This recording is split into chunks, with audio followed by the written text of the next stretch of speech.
Իսկ հիմա այն ինչ ես խոստացել էի։ Այն ինչ ես ձեզ խոստացել էի։ Աստծո ողորմությունը Եդեմից դուրս։ Պարտեզից դուրս։ Երեք երբ ես խոսում էի այսօրվա ժողովի մասին, նաև ձեզ մի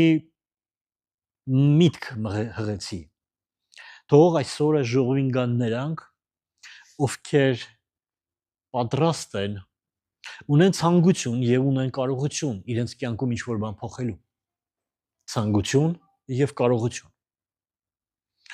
Ինչու համար այս միտքը ասեցի, սրանով ուզեցա կրկնել մի միտք, որ ելի եմ ասել ձեզ, դրանից մի օր առաջ էլ ասեցի։ Մենք վաղուց արդեն նկատի ունեմ հիմնականում,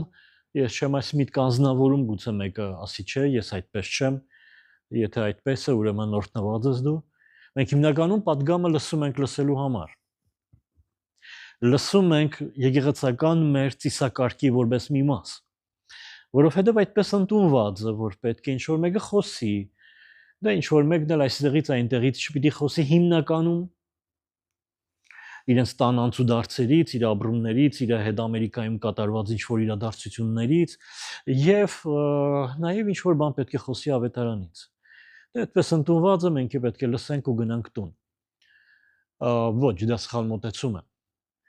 Սխալ մոտեցում է նշանակում է դու չես ընկալել, քեզ չեն սովորեցրել կամ սովորեցրել են, դու չես սովորել, որ խոսքը այն ինչ պատգամվում է, դա նպատակ ունի քո կյանքի մեջ բան փոխելու։ Եթե դու այդ տրամաբանությամբ չես լսում խոսքը, ես քեզ մի բարի խորհուրդ տամ, զբաղվի ավելի կարևոր գործով։ Որովհետև դրանով դու ոչ Աստծուն ես զարմացնում, ոչ էլ ինչ-որ մեկին որևէ դրական բան ես անում։ Աստծո խոսքը նպատակ ունի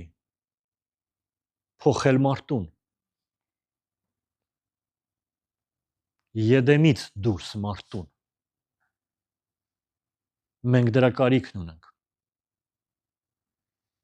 Եթե դու դրա կարիքը չունես եւ առաքյալի բառերով ասած Եղիայի ամբողջ հասակն արդեն ունես,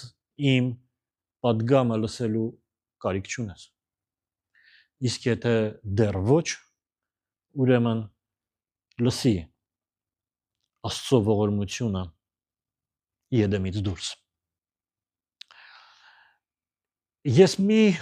ամիս մոտավորապես ինչ այս օրվան մենք պատրաստվում ենք հատուկ անընդհատ տարբեր կերպերով, թե ընկերները մեր իրենց պոստերով ամեն տեղ ընդգծում ենք Եդեմից դուրս։ Մի միտք ուզում եմ կրկնել։ Դա լսել եք դուք։ Հիմա կասեմ եւ ամուր եղեք էլի պետք է ասեմ։ Մեզ լրջագույն խանգարում է Աստծո մասին մեր մարտակերպ պատկերացումը։ Ինչի նկատի ունեմ հիմա։ Հենց այդ պատկերացումը մերժելու համար ես այս մեկ ամիսը անընդհատ խնդրել եմ եւ հիմա էլ եմ կրկնում Եդեմից դուրս։ Որովհետև մեր տրամաբանության մեջ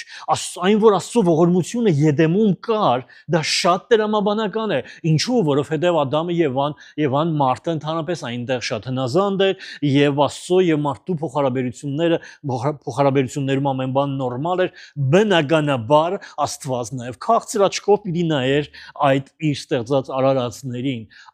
բայց երբ նրանք ինչ որ բան սխալ արեցին, պիտի որ Աստված բարկանար։ Դե չէ որ պիտի լինի տարբերություն նրանց եւ սրանց միջև։ Մեղքից առաջ եւ մեղքից հետո։ Ինչու ենք մենք այսպես մտածում։ Որովհետեւ մեզ թվում է, որ Աստված էլ մեր նման է մտածում։ Աստված էլ մեր նման է, իհարկե մեծ է, անսահման, իհարկե նա սուրբ է, իհարկե նա հավիտենական է, բայց մեր նման։ Բայց մի րոպե։ Երբ Տեր Հիսուսն եկավ, երբ Աստված մարմին հագավ, եկավ մարդկանց մեջ քայլեց, նա եկավ նաև կոտրելու այդ պատկերացումը։ Եթե սա մարգարե լիներ կիմանար այս կիննովը։ Եվ շատերը մեղադրում էին նրան, որովհետև մեղավորների եւ մաքսավորների հետ էր ուտում, եւ այսքան էր քիչ էր, մի պատմություն պատմեց, որ 99-ին կթողնի եւ կգնա մեկի հետևից։ Էլ չեմ ասում կորած դրամի մասին պատմությունը։ Նա բոլորովին փոխում էր պատկերացումները։ Իհարկե, այդ ամբողջի գագաթնակետն եղավ այն, որ խեղճ Պետրոսի միտքը պիտի պայթեր, երբ վերցրեց սրբիչը եւ փորձեց աշակերտների ոտքերը լվացնել։ Նա եկել էր ի թիվս ուրիշ բաների, փոխելու մեր պատկերացումները, մարդու պատկերացումները Աստծո մասին։ Եվ այսպես։ Կարդանք մի քանի համարներ։ Մենք Ծննդոց գրքում ենք։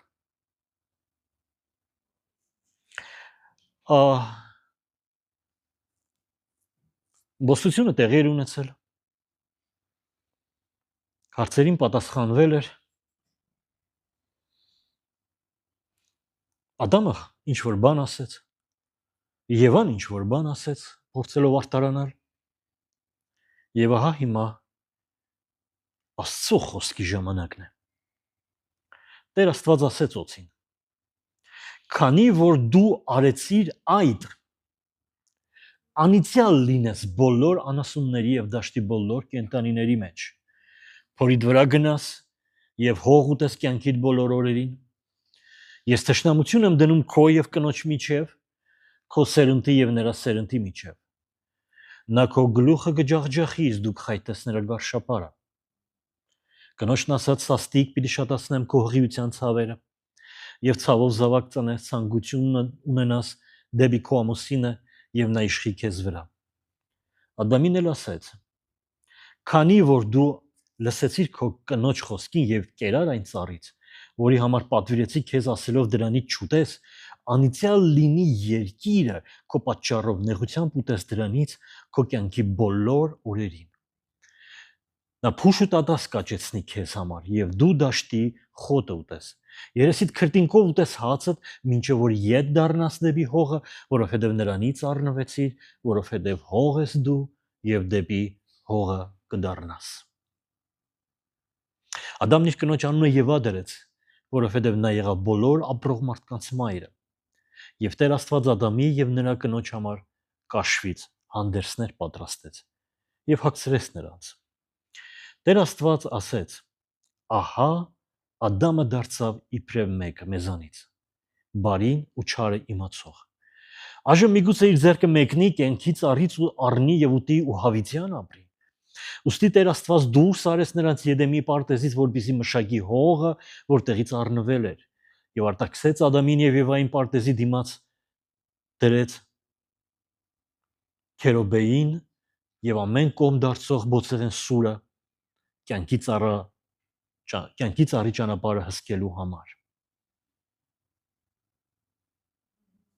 Ադամը պարգեց իր կնոջ Եվայի հետ եւ նա հղիացավ, ծնեց Կայենին,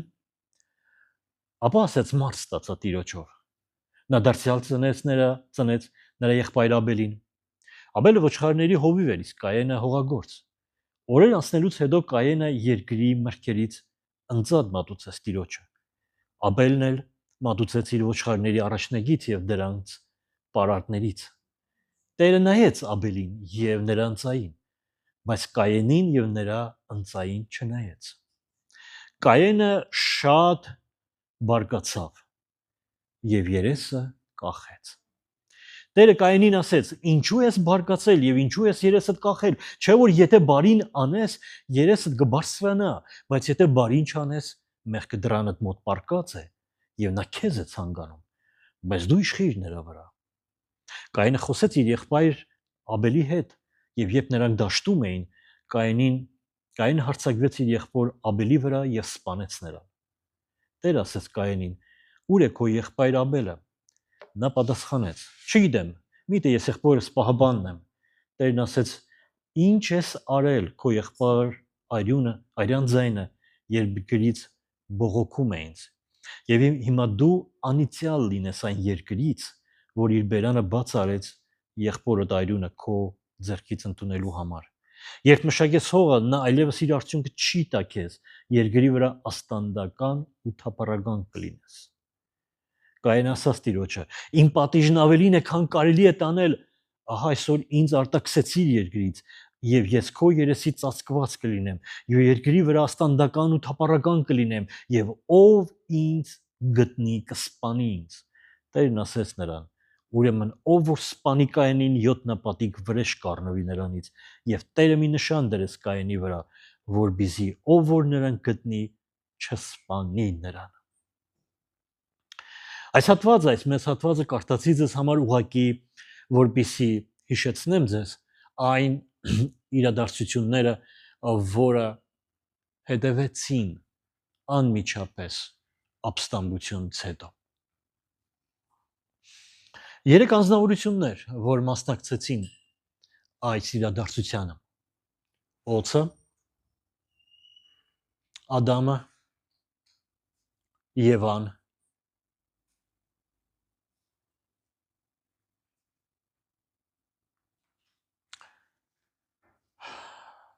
Ով էր օձը, դժվար է միանշանակ գնահատական տալ։ Չնայած ավելի ուշ Եզեկիել մարգարեն որոշակիորեն լույս սփռվում է այդ անձնավորության վրա։ Բայց այսօր ես դրա մասին չեմ խոսելու։ Լավ, օձը ապստամբել էր, ով էլ որ էր։ Ապստամբել էր եւ նա գիտեր այսպես ասած աստվածների պես լինելը, ինչը խորհուրդ տվեց մարդուն։ Բայց այստեղ նա արժանանում է Աստծո հատուկ գնահատականի։ Ինչ էր տեղի ունեցել այն ժամանակ, երբ նա էր ապստամբել, մենք չգիտենք։ Մենք չգիտենք։ Բայց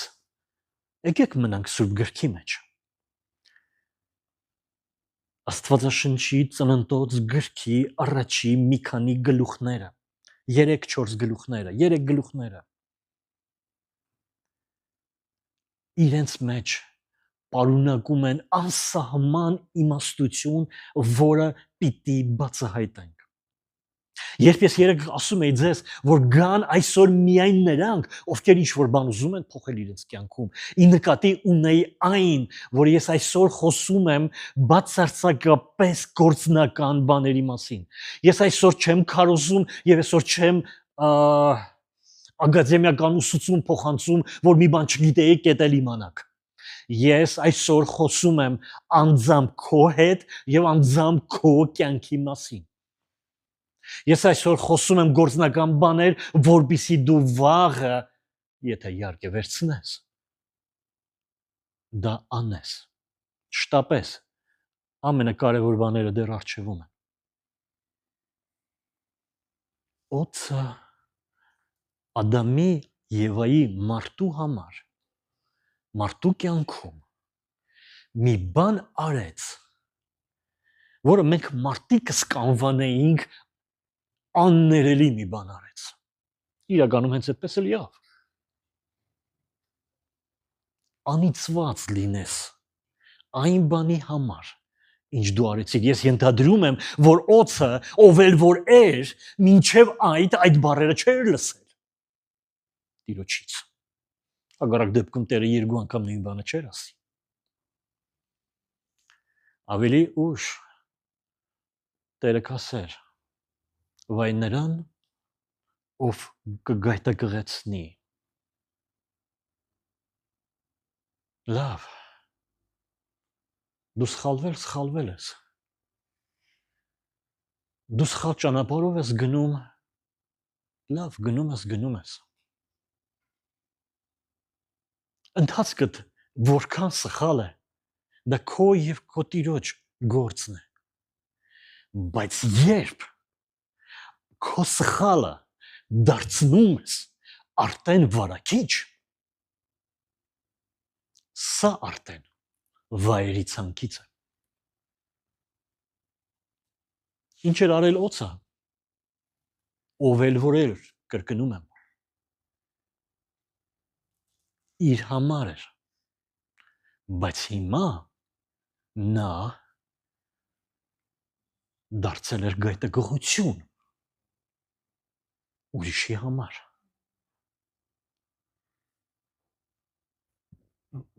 Ապրի այնպես, որ չլինես գայթակղություն ուրիշների համար։ Գիտես, այս բառի մեջ չլինել գայթակղություն խորի իմաստ կա։ Բոլոր գայթակղվողների համար չէ, որ դու գայթակղություն ես։ Ոմանք Հիսուսից գայթակղվեցին։ Էլ ուր մնաց ես ու դու։ Բայց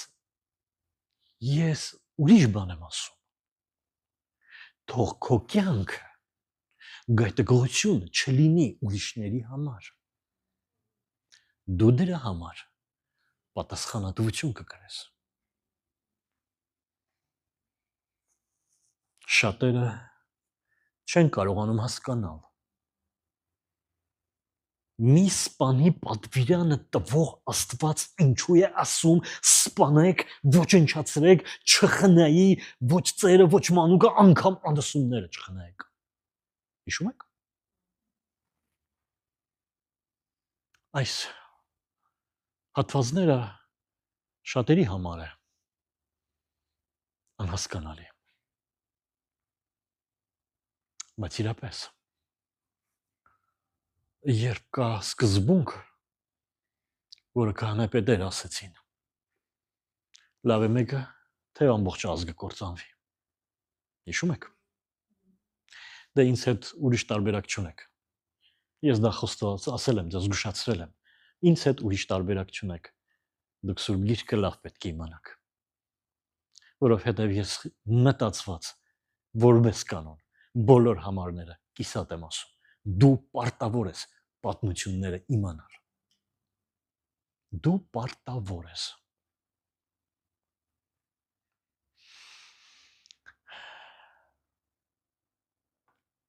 Իսկ ինչ բաժին հասավ Ադամին ու Եվային։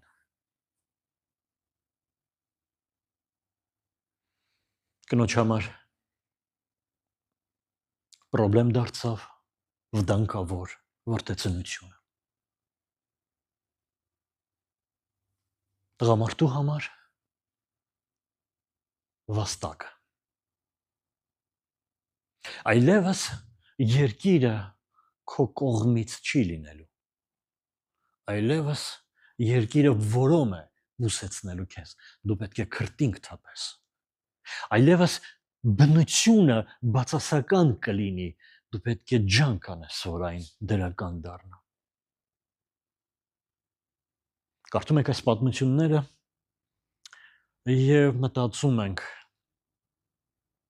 Աստված չէ, միանշանակ բարկացել է։ Եվ հարվածը հարվածի հետևից բարգացրել ենք մենք Աստծուն։ Ներողություն։ Շարունակենք կարդալ։ Այսինքն այն ինչ որ կարդացի ձեր համար։ Ահա Ադամը դարձավ իբրև մեկը մեզանից, բարին ու չար իմացող։ Այժմ միգուցե իր ձեռքը մեկնի կյանքից առից առնի եւ ուտի ու հավիտյան ապրի։ Դրա համար կյանքից առի ճանապարհը փակվեց նրանց համար։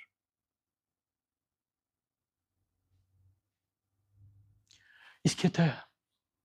չփակվեր։ Իսկ եթե Ադամը կարողանար վերադառնալ, ուտել կյանքից առից, եւ Հավիտյանը։ Հավիտյանը անվերջանալի անկատար մնար։ Այս իրադարձությունը Աստծո անեծքը չէր մարդկության համար, սա ելք էր մարդկության համար։ Ելք, որքան էլ անցանկալի լիներ, որքան էլ լավագույնը չլիներ, որքան էլ Աստծո ցանկալին չլիներ, սա Աստծո ողորմությունն էր մարդու համար։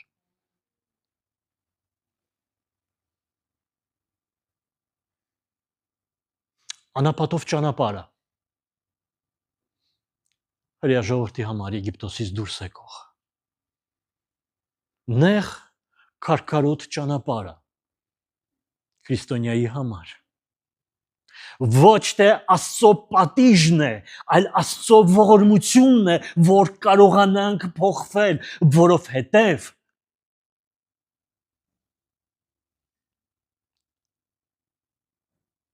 այն բժիշկը, որը հիվանդին ասում է գնա, լավ կլինի, դա հիվանդի թշնամին է։ Աստված իր ստեղծած մարդու թշնամին չէր։ Ու թեկուզ մարդը իր ընտրությամբ, իր սխալով հայտնվել էր վատ վիճակում, նա ելք էր պատրաստում։ Առաջի բանը, որ արեց Տերը, փակեց ճանապարհը կյանքի ծառից ուտելու, հավիտենականությունը ընդհատեց, մարդուն դարձրեց մահկանացու երկրային իմաստով։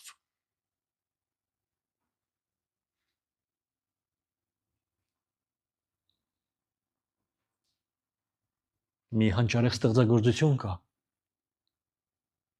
գուցե մեկդ կհիշեք հիմա, այն մարդու տառապանքների մասին, մեղավոր մարդու, որի կյանքը չի ավարտվում, որ ամեն ինչ անում է, որ մեռնի, բայց չի կարողանում մեռնել։ Եվ այդպես էլ տառապում է, եւ իր տառապանքներին վերջ չի լինում։ Գուցե այս մտքերս շատ հասկանալի չլինեն առաջի հայացքից քեզ, բայց մինչև վերաբերմունքը ձևավորվի քո մեջ, խնդրում եմ, ավելի լուրջ կամ հավիտենականության բարձրունքից նայի այս խոսքերին։ Յուրաքանչյուր մարդու մեջ բնականից կա մղում մի օր ավել ապրել։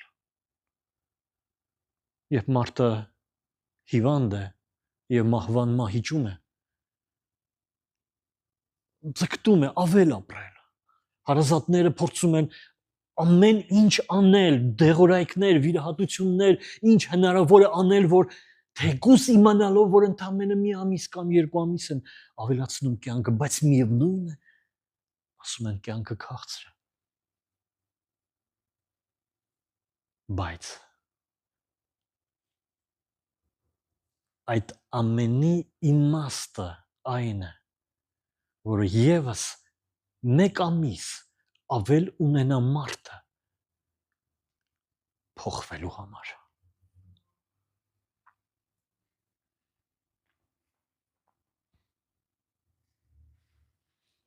Աստված կարճացրեց մարդու տառապանքները եւ նրանց կաշվե հանդերձներ հագցրեց։ Ես այս պատմության մեջ, ինչպես նաև շատ աստվածաշնչյան պատմությունների մեջ, մենք տեսնում ենք, թե ինչպես է զուգորդվում իրադարձությունների պատկերավոր ներկայացումը եւ իրական ներկայացումը։ Բարձրացնեմ միտքս։ Ես այստեղ տեսնում եմ Եդեմը եւ հոգեվոր գաղափար, մի իրավիճակ, երբ մարդը եւ Աստված ներդաշնակության մեջ է։ Եվ տեսնում եմ Եդեմը ուղղակի աշխարհագրական վայր, որովհետև մի քիչ հետո նա կասի, որ Եդեմի արևելյան կողմը, Կայենի համար կասի, որ գնաց արևելյան կողմը, այնտեղ ապրեց, երբ վռնդվում է 4-րդ գլխում, ես տեսնում եմ, որ Աստված Եդեմ հասկացողությունը օգտագործում է եւ գաղափար եւ վայր։ Եդեմ, երբ մարդը եւ Աստված ներդաշնակ են։ Եվ չկա խորտություն, չկա խոչընդոտ, չկա պարիսպ, երբ չկա հարց, Ադամ, որտեղ ես։ Իհարկե մենք միասին ճշտեցինք, որ այնպես չի, որ Աստված բոլոր թփերի տակ ման եկավ Ադամին չգտավ եւ բարձրաձայն գոռաց, թե որ թփի տակ ես պահկվել։ Նա հարցնում էր. Ինչ արեցիր, Ադամ, որտեղ ես, ուր ընկար, ինչ վիճակի ես, որի պատասխանը հիշում եք։ Բայց ուզում եմ առաջ գնալ, որովհետև ամենակարևոր բանը հաջորդ գլխում է։ Ի տարբերություն Ադամի եւ Եվայի թզենու տերևներից հանդերձները, որ բոլորովին չդիմացան, քննադատությանը չդիմացան։ Աստված կաշվից հանդերձներ։ Կաշվով հանդերձավորեց։ Նրանց պաշտպանված դարձրեց։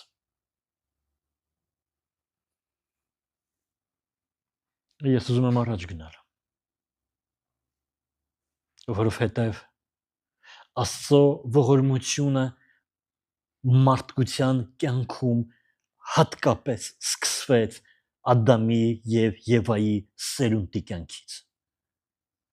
Եթե Ադամի եւ Եվայի համար կարող ենք ասել, որ նրանք մի քիչ անմեղության մեջ էին ապրել, մի քիչ մեղքի մեջ, ապա այս մարդիկ, Կայենը եւ Աբելը, եւ մյուս որդիները, ուղղակի կարող ենք նույնացնել հենց մեր կարգավիճակի հետ։ Ես չեմ ուզում կոնկրետ իրադարձություններին գալ, որովհետև դու անթիվ անհամար պատգամներ ես լսել եւ դու էլ գիտեմ, որ կարդացել ես, աշխարհն էլ գիտի այս պատմությունը, անկախ այն բանից հավատում ես սրան թե չէ, բայց ես ուզում եմ երևույթի մասին խոսել։ Գրված է, որ Կայենը լավ բան արեց։ Ընդ որում, եթե նկատել եք, առաջինը գրված է, որ Կայենը զոհ մատուցեց։ Ես ուզում եմ շրջանցել այն մոդեցումները, որ մեկի զոհը լավն էր, մեկի նվատն էր եւ այլն, թողնենք այս վիճելի բաները մի կողմ։ Կայենը իր ունեցածից զոհ մատուցեց։ Միթե Տերը երբ գանձանակի մոտ նստած էր, այն կնոջ լումային ավելի չարժևորեց։ Եթե իրապես դուք հետաքրքրվեք, որքան էր այդ լուման,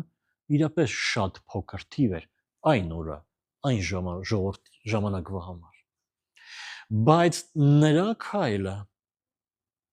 ավելին գնահատվեց, քան այն քսակներ, ոսկի արծաթներ գծածները։ Սա ինձ հիմք է տալիս մտածելու, որ այստեղ խնդիրը զոհի ձևի, չափի, քանակի եւ որակի մասին չէ, այլ այն հոգու եւ այն սրտի միասին է, որով դա արվում էր, թե առաջինը, թե երկրորդը, եւ ոչ միայն Տիրոջ այդ գանձանակի մոտ կանգնած հետևելու պատմությունը, այլ նաեւ Աստծո հետակա բառերը,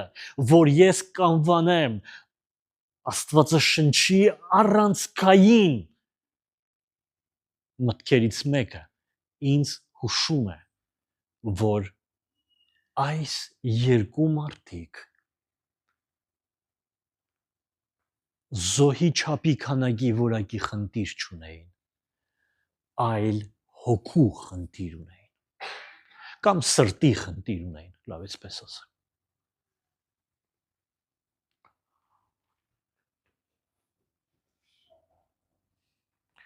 Ամենը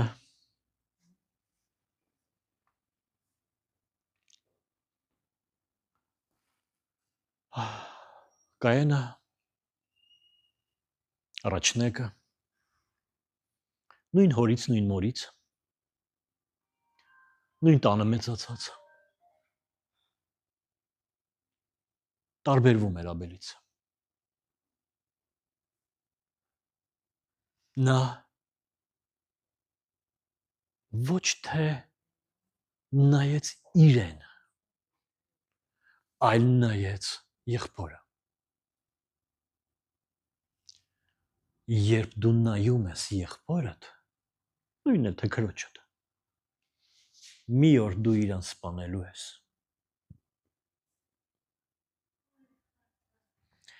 Մի օր դու իրան սպանելու ես։ Ես երբեմն ասում եմ ապրի քո կյանքը։ Ես ի նկատի չունեմ, որ շրջապատիդ նկատմամբ եղի անտարբեր։ Այլ ես ի նկատի ունեմ, որ քո կյանքում շատ հարցեր ունես շտկելու։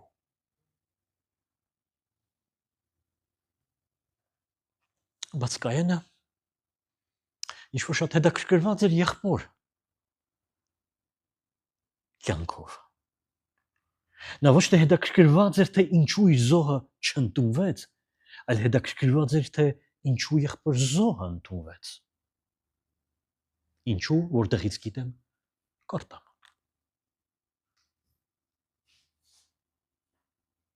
Ինչու ես բարկացել եւ ինչու ես երեսդ կախել։ Աստված այս հարցը ուղղում է Կայենին եւ Կայենի միջոցով Մովսեսի ձեռքով այս հարցը ուղղում է ինձ ու քեզ։ Եվ բոլոր ժամանակների բոլոր մարդկանց, ինչու ես բարկացել, ինչու ես երեսդ կախել։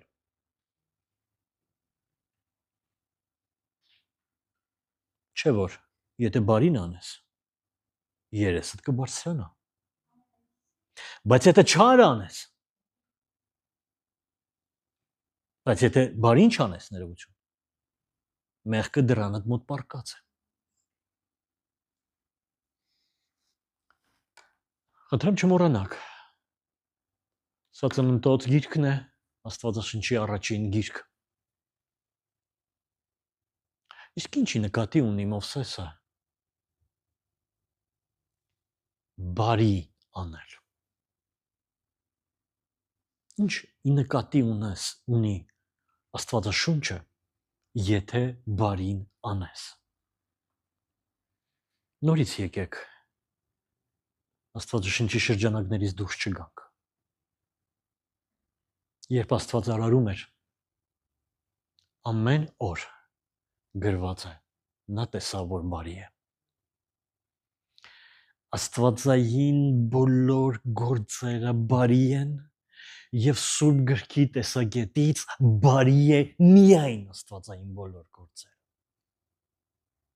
Մենք մարդիկս իհարկե կարող ենք բարության մեր սահմանումը տալ,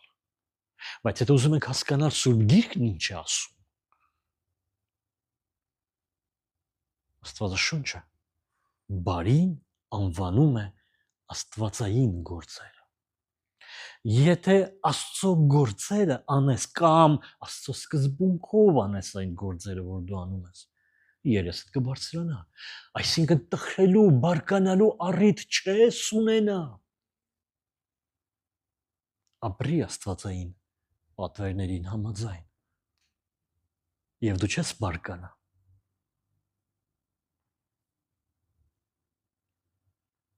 Դու կարող ես ինձ հետ մի պահ չհամաձայնվել, երբ ես ասեմ, որ ամեն անգամ դու բարկանում ես, դա հետևանք է համեմատվելու։ Ես հասկանում եմ, որ դու կարող ես հիմա առարկել, բայց մի շտապի խնդրեմ։ Թող որ այս միտքն էլ գոյության իրավունք ունենա քո մեջ։ Հետո կհամաձայնվես ինձ հետ, երևի։ Չէ որ եթե բարին անես, երեսդ կբարձրանա։ Չէ որ եթե Աստծո խոսքով առաջնորդվես, Աստծո պատվիրաններով ապրես, դու չես բարկանա։ Եվ այստեղ ուշադիր լսեք։ Ամենակարևոր բանը։ Սա առանցքային բան է։ Եթե բարին չանես, մեղքը դրանդ մոտ պառկած է։ Եվ նա քեզ ցանկանում է, բայց դու իշխիր նրա վրա։ Այստեղ 3 կարևորագույն հասկացողություն կա գրած, որոնցից 3-ն էլ դու պարտավոր ես շատ լավ իմանալ, եթե ուզում ես քո կյանքը չնմանվի որոշ փողոցներով երթևեկության։ Ի նկատի ունեմ շատ փոսերով անցնել։ Աստվածաշնչում առաջին անգամ այս համարում հնչում է մեղք բառը։ Այս համարից առաջ դեռևս ոչ մի անգամ չի հնչել մեղք բառը։ Եվ ահա Աստված Մովսեսի ձեռքով հայտարարում է մի նոր հասկացողություն, որը մենք չենք կարող անտեսել, մենք չենք կարող մատների արանքով նայել, որովհետև նա ասում է նրա համար ասված է դրանը տակ, դրանը դիմաց պառկած է, իսկ յուրաքանչյուր մարդ արևելքում այդ արտահայտությունը լավ էր հասկանում, ինչ է նշանակում, երբ ասում են ինչ որ բանին դրանը տակ, դրանը հետևում պառկած է, դա գազանի խորհուրդն էր, որ պատրաստվում էր հարձակվել քո վրա։ Այդ արտահայտությունը շատ տարածված էր արևելքի բոլոր ժողովուրդների մոտ։ Դրանդ քով պարկած, դրանդ հետևում պարկած արտահայտությունը օգտագործում էին վայրի գազանների համար, որոնք պատրաստ են անսպասելի հարձակվել քո վրա եւ հոշոտել քեզ։ Եվ ահա այն ինչ մեղք է անվանվում, ասում է քո դռների հետևում պարկած է, զգուշ եղի, նա քեզ կհոշոտի, բայց միևնույն ժամանակ լավ լուր այնտեղ է, որ դու կարող ես իշխել, որովհետև հրահան կա, բայց դու իշխի նրա վրա։ Մեղքը մի բան չէ, որի ձեռքը դու կրակն ես ընկել։ Ես գիտեմ մարդկանց, որոնք հավիտյանս հավիտենից աղոթում են, որ Աստված արզատի իրանց մեղքերից։ Ես քեզ բան եմ ասում, քո մեղքերի 95%-ից պատկերավոր եմ ասում այդ թիվը, դու ինքդ կարող ես ազատվել, եթե ազնիվ լինես ինքդ քո հետ ու ուզենաս ազատվել իրանցից։ Ես համաձայն եմ, այո, կան սահմաններ, կան գծեր, որ դու կարող է մարդը այնքան է խորացել այդ մեղքի մեջ, որ մենակ իր ուժերով դժվար է հետ գալ եւ իրապես իրեն պետք են ընկերներ, իրապես իրանց պետք է Սուրբ Հոգու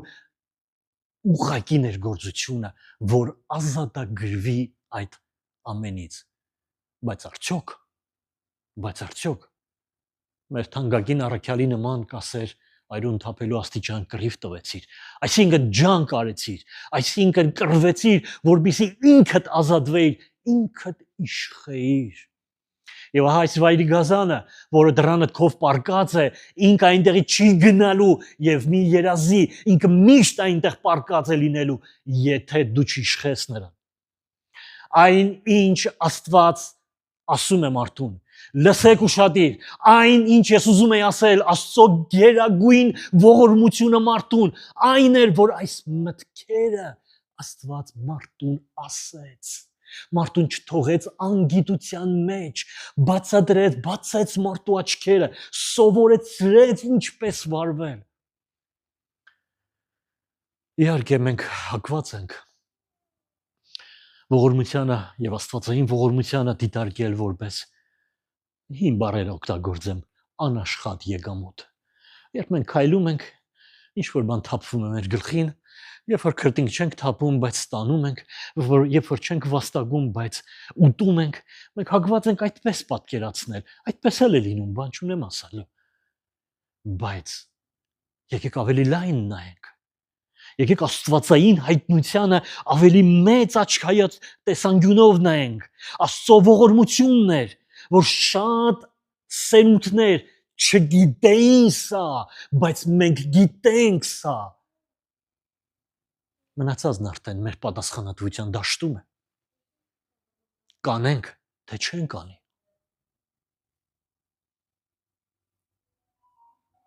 Հիմա ավելի ուշադիր լսեք։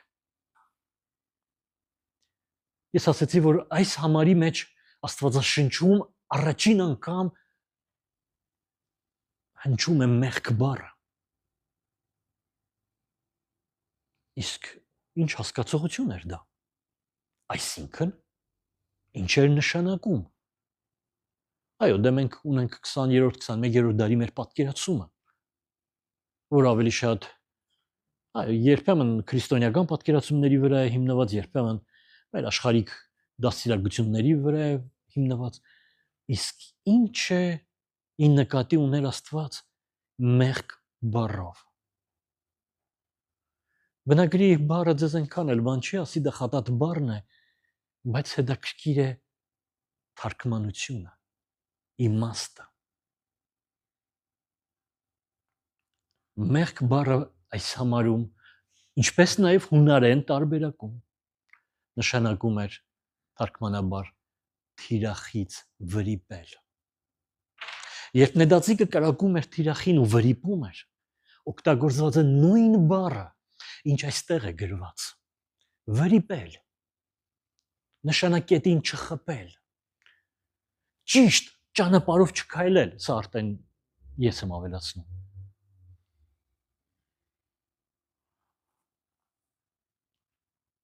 Դուք հիմա ավելի լայն եք պատկերացնում Սուրբ Գիրքը ակունքներում մեղք ասելով ինչի նկատի ուներ։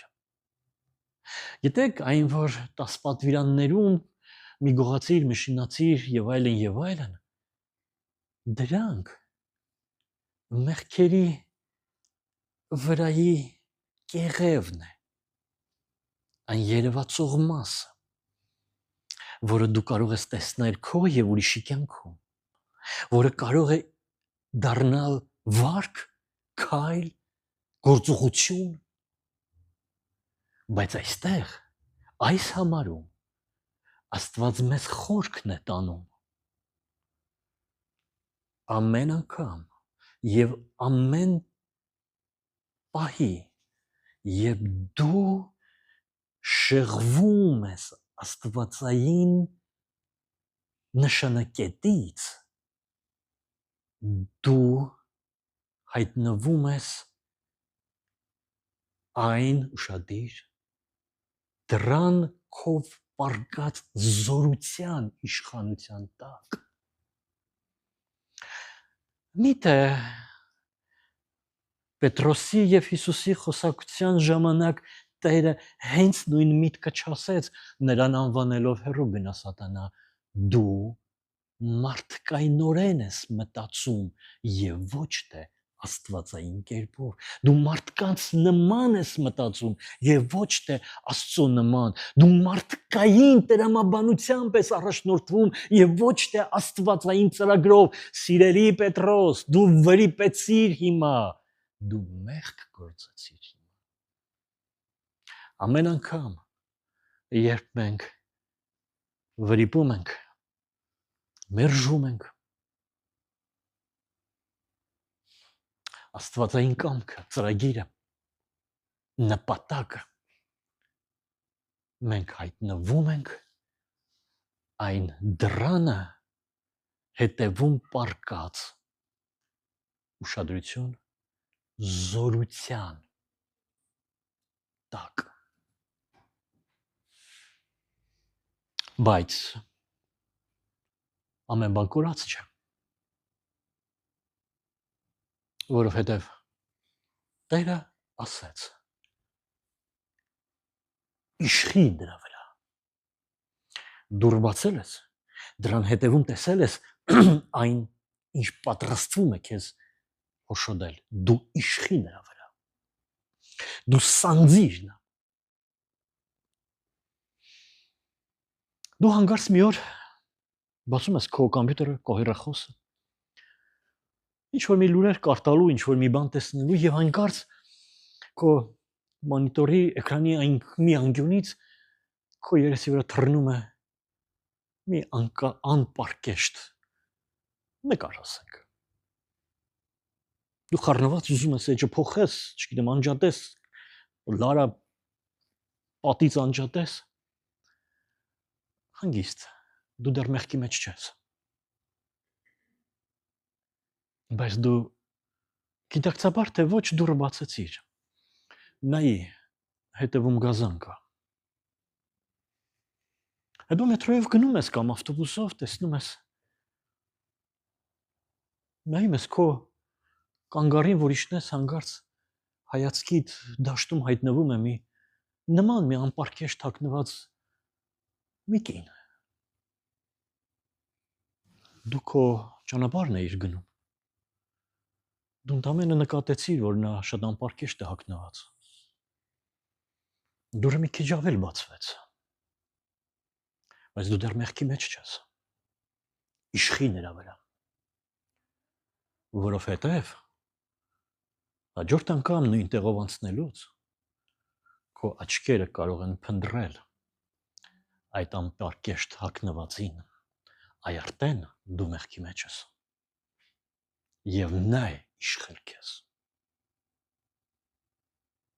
Դու կարող ես իշխել նրան, Սուրբ Գիրքն է ասում։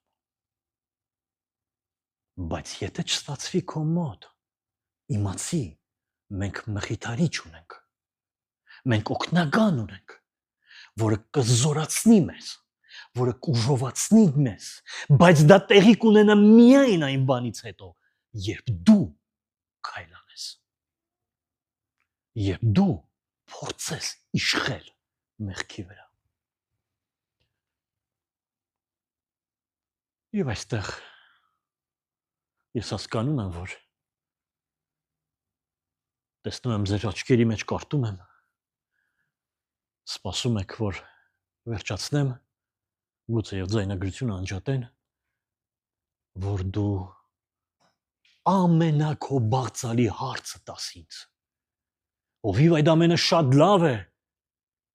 բայց ոնց իմանամ աստվածային կամքը, որ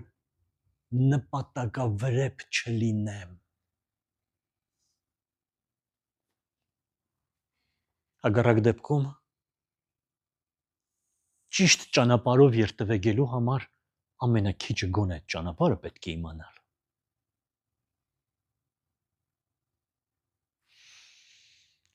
Սրա համար Աստծո ողորմությունը մեզ վրա չի պակասելու։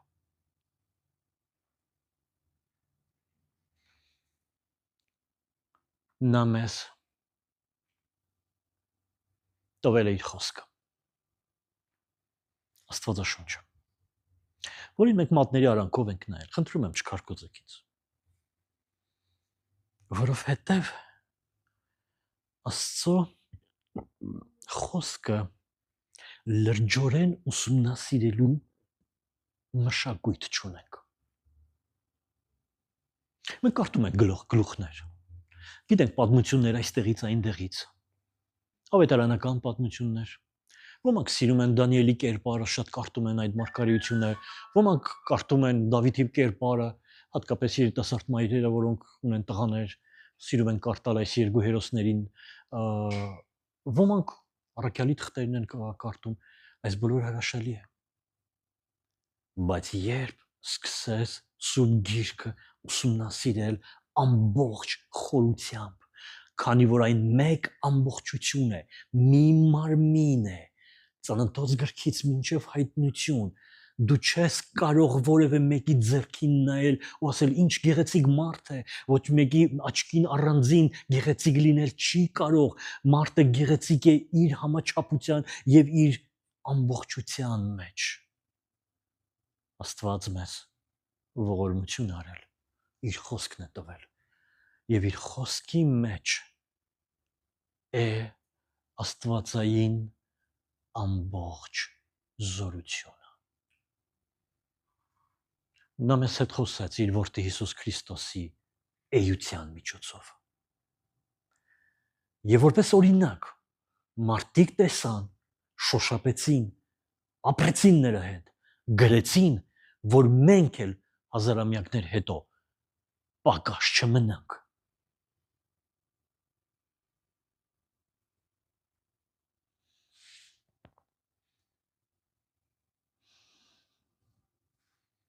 Ուզում եմ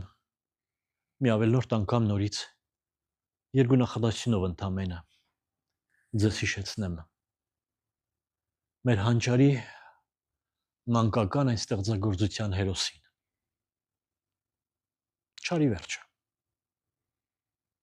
կքվի վարքը ինչպես փոխվեց, երբ նա ճանաչեց ճշմարտությունը, երբ նա լսեց ճշմարտությունը, հավատաց, հասկացավ, հավատաց, եւ նա դարձավ անպարտելի, եւ այլևս այդ չար կենտանին իր համար վախենալու չէ։ Եկավ եւ ինչպես եկավ այնպես գնաց, որովհետեւ նա հասկացել էր այս падգամը։ Ճիշտ է, վայրի գազանը դրանդ հետևան պարկած է, բայց դու իշխի նրա վրա։ Բացահայտեք Աստծո կամքը, Աստծո ծրագիրը, Աստծո խոսքի մեջ։ Ես քիչ չեմ հանդիպել մարդկանց, իմիջիայլոց դուք էլ քիչ չեք հանդիպել մարդկանց, ովքեր կարծում են, որ Սուրբ գրքում գրված է ընդհանրական սկզբունքներ, բայց այ իմ համար այնտեղ բան չկա, որովհետև ես ինձ համար եմ հայտնություն ուզում, ես իմ կյանքի համար եմ ուզում հայտնություն, մեկը ինձ համար ով կմարգարեանա, այստեղ գնամ թե չգնամ, այս գործին ընդունվեմ թե չընդունվեմ, այս մարդու հետ ամուսնանամ թե չամուսնանամ, ու այսպես շատ հարցեր։ Թույլ տուր թփթփացնել քո ուսին ու ասել. լավ կարդ Աստվածաշունչը։ Գուցե քո անունը չգտնես այնտեղ, բայց քո իրավիճակը կգտնես այնտեղ, որովհետև Սուրբ Գիրքը անձնական նամակ չէ, այլ Աստծո խոսքն է տիեզերական ժողովի համար։ Շատ կարտացեք եւ խորը կարտացեք ու կբացահայտեք անձամբ քո համար, քո իրավիճակի պատասխանը։ Ու երբ բացահայտես, խնդրեմ չմոռանաս նրա հոգու մասին։ Նա կա քեզ ուղղորդելու եւ օգնելու համար։